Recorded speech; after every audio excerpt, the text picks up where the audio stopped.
इष्टदेवं नमामि सोमेश्वरं स्वतन्त्रम् उमापतिं तं विजयं नमामि नमामि विघ्नेश्वरनन्दिनाथं पुत्रप्रियं तैशिरसा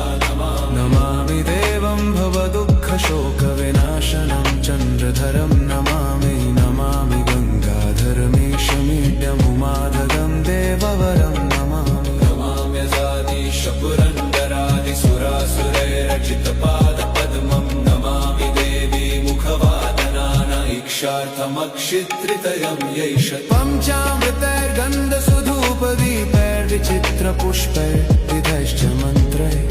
अन्नप्रकारैः सकलोपचारैः